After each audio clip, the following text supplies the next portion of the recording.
Not a great week for the waiver wire, but there's some really exciting options to add. And for me, Coop, it starts out at the quarterback position. Drake May is a player that we've been talking about right here on the show for weeks and weeks and weeks.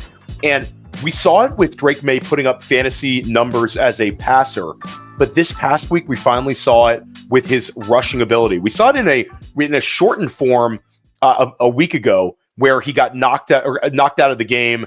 And of course, he had the Josh Allen-like run. But finally, we saw the raw yardage total where Drake May gives you 95 rushing yards. This is a player that is going to help make an impact for your fantasy team over the second half of the season. I love Drake May. This is a guy that I would prioritize if you're a little short at the quarterback position.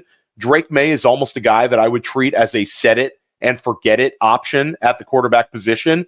Every week that he's been starting, he's been doing something that really makes your jaw drop fantasy-wise. And against Tennessee, 8 carries, 95 rushing yards. He does throw the 2 picks, but Coop, it's more of the positives versus the negatives with May. Anytime I have May in my lineup, I know that I have a chance to put up a spike week. And that's my number one ad probably for the week in what is a week for Drake May. But I also think that if you're in a shallow format, you got to take a look at Justin Herbert. This is an offense where it was sort of like prehistoric in terms of the passing production. But over the last 3 weeks, we've seen Justin Herbert and the Chargers offense really take a step forward. But it's been the passing yardage that's been very productive. He had the 349 passing yard game in week 7. But the past 2 weeks, it's been 279 passing yards and 2 touchdowns and 282 passing yards and 2 touchdowns. So Justin Herbert is like right there, locked in terms of he's going to give us solid quarterback production. Obviously, he's a super talented player, but this offense is trending up. And then I also want to kick the tires on Russell Wilson. Russell Wilson had that unbelievable first performance where the Steelers absolutely obliterated the New York Jets. But then we also had a positive performance in really a game that Wilson was just in control. It was positives with another 278 passing yards against the New York Giants. It wasn't the spike week in terms of touchdowns like you saw against the Jets. But this week, Coop, he has a huge game in Washington. And Washington's defense has cleaned up over the last few weeks. But this is a defense that historically has been especially generous to the quarterback position. So I'm looking at May, Herbert, and Wilson, trying to add one of those guys to my fantasy teams. Yeah, with Wilson, especially, guys get dropped on their bye, right? Brock Purdy didn't get dropped, but Wilson might have, so he's out there. And Drake May, got to say, I was a little nervous that maybe he would be timid, maybe he'd be running less. He ran more than ever and better than ever. So not worried about it coming off the concussion issues or whatever it is. Drake May wheels up. At running back, the major catalyst for running backs is injuries, and we've been getting more wide receiver injuries than we have for running backs. So there's not really a guy that jumps out. I mean, in terms of guys that got better usage this week than they ever had before, Amir Abdullah actually played more than Alexander Madison, but it was mainly because of pass downs, and they're going on bye this week. So it's really not a great ad there. I think if you're looking for streamers, it's the usual suspects, right? It's guys like Tyler Algier, it's guys like Justice Hill, maybe Jaleel McLaughlin, right? But what I'm doing is I'm mostly just going out and seeing if any of those top tier handcuffs might have hit the wire or might be available. We've talked about Braylon Allen. We watched Ray Davis have another big play this week for the Bills. The number one guy for me has been Blake Corum for a while, just because the usage that Kyron Williams gets, right? He's playing like 86% of the snaps going into this week. I've got to check it, but he was out there quite a bit this week once again. If anything happens to him, we know Sean McVay uses one back. He could go right in there. Trey Benson, we got to mention him. Even though Amari DiMercato would probably mix in with him, that schedule down the stretch for the Cardinals, Patriots, Panthers, Rams, beautiful for running. So if anything happens to James Conner, right, that's the crew. And again, we mentioned on our other episode where we talked about smash spots and crazy players, we talked about Derrick Henry. You got to keep an eye on Keaton Mitchell in case anything happens there, because they're not just going to hand the keys over to Justice Hill. And Keaton Mitchell is back. He is healthy. Yeah, I mean, I think you nailed it. This is another week where we don't have that instant insert running back. It's just not happening this year. But I think it's sort of like you still need to prepare for it. And I think you're spot on, Coop.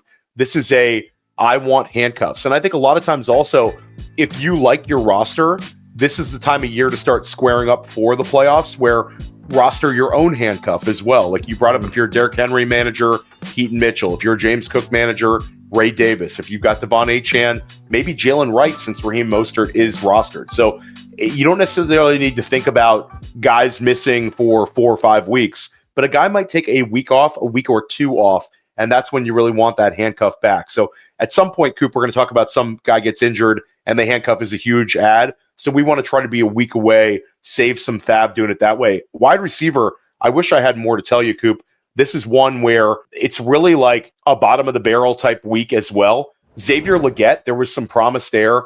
Jalen Coker, way less usage than we anticipated. Xavier Legette finds the end zone. I'd say an overall positive week for him. Not anything fantastic, but I think he's pretty locked in. You also have the fact that Adam Thielen might get traded at the trade deadline. So Thielen coming back from injury could be less impactful to Xavier Legette than some people think. Jalen Tolbert, obviously this is one where we talked about Tolbert earlier in the season as a guy we were sort of excited about, had that huge performance against Pittsburgh, and he's really been more of like a floor guy with few ceiling games. But if CeeDee Lamb is to miss time, Tolbert is the guy that's going to take a huge step forward. If you're in super deep formats and CeeDee Lamb, there's anything really serious there, then Brandon Cooks also becomes interesting when he comes off of IR. But Tolbert's the guy there. Noah Brown obviously caught the Hail Mary, and now we're starting to see his usage move up for the Washington Commanders. They need additional target earners.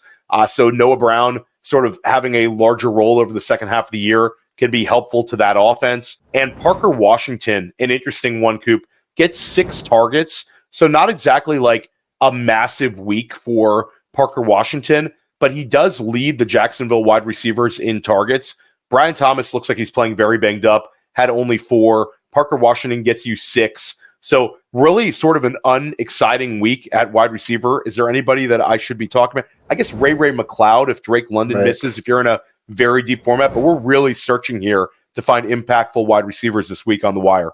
Right, with the hip pointer there. I mean, monitor the injuries, of course. That's always the case. Again, it's like, and a lot of the streamers are guys that we already knew. You know what I mean? Like a Demarcus Robinson. Keep an eye out for maybe some of the trade candidates, I guess, is the only other thing I would mention. You pretty much covered the names. Jalen Tolbert, quietly has he averages 10 PPR points per game. It's not always pretty, right? And like you said, not always spike weeks, but he's got decent enough floor weeks, and he scores every once in a while that it does average out to over 10. So he's at least an interesting name there. But yeah, I mean, that's about it. Maybe a guy like the trade rumor guys, you're looking at guys like Adam Thielen. A lot of the other ones have no value unless they do get traded, though. So it's like a guy like Jalen Hyatt, you can't touch that guy unless he does get moved. But keep an eye out tomorrow, the trade deadline, obviously Tuesday at 4:00. So keep an eye out for those. At tight end, I've been telling, how many times have we done this show, Theo, and how many times have I said Hunter Henry's name in this tight end? Every single week. Every single week. People refuse to roster him, Coop, but the guy just keeps doing it. Makes no sense, dude. I'm telling you, I'm like, look, even if you have another tight end that's just like these like middle of the pack, boring type guys, that's what your bench is for, right? If you have a boring whatever tight end, if you were somebody that was starting Cole Kmet for some reason or whatever, like you should be stashing another player with some upside. And then the last few weeks, right? 5 targets and a touchdown, 8 catches on 9 targets, 5 catches on 6 targets, 7 catches on 8 targets this week. What more does this player need to do to earn a spot in your lineup, right? Like he's going out, he's leading the team on the season. He's leading the team in routes run on the season. He's leading the team in targets, right? Like this guy is heavily involved in the offense, and with Drake May, it is a better offense. You've got to go out and add Hunter Henry. Now, I would love to see more JT Sanders because he looks good every time he starts. But then when Tommy Tremble comes back, they just, for some reason, insist on using Tommy Tremble. It's like, this is what bad organizations do. They stay pot committed to what they said they were going to do or what you're supposed to do. But when you have one guy that goes out and does stuff and one guy that's done nothing for years, I think it's time. So he's a stash. If you need a spot start, Jonnu Smith playing a little more, especially when Julian Hill is out, the other blocking tight end. And Alec Ingold got nicked up here, Theo. Again, people don't recognize the amount of snaps that guys like Alec Ingold and Kyle Juszczyk actually play. Like, if he's out, then Jonnu's going to have to pick up some of that work and get more snaps. And the last one, kind of from much deeper leagues, tight end premium type, Scott Fishbowl, FFPC type stuff, Chig Okonkwo really took the job back, especially on pass downs, from Josh Wiley, and he's getting more looks. They traded away DeAndre Hopkins, and down the stretch here, the Titans have quietly a very, very easy schedule against the pass. They get Washington, Jacksonville, Cincinnati, Indy, and then Jacksonville again. 2 of their last 4 games are against Jacksonville. That's a good enough schedule right there. But you also have the Colts in there. I mean, come on now. You got to be keeping an eye on those Tennessee players just to see if somebody can pop, because, you know, a schedule like that is pretty conducive to passing. Yeah, and I'll add more of a short-term guy, but as long as T. Higgins is out, Mike Gesicki. Mike Gesicki available in like 85% of leagues, Coop. Had 27 points yesterday, had like 13 points a week ago, and then earlier in the year when Higgins was out, had a double a game where he had like 7-8 catches. So like Gesicki, it's funny. Gesicki is sort of the T. Higgins replacement almost. Right. Obviously, Jermaine Burton not doing himself any favors. Sounded like they had a plan for Jermaine Burton, and instead 2 touchdowns go to Mike Gesicki. So Gesicki, monitor the T. Higgins injury.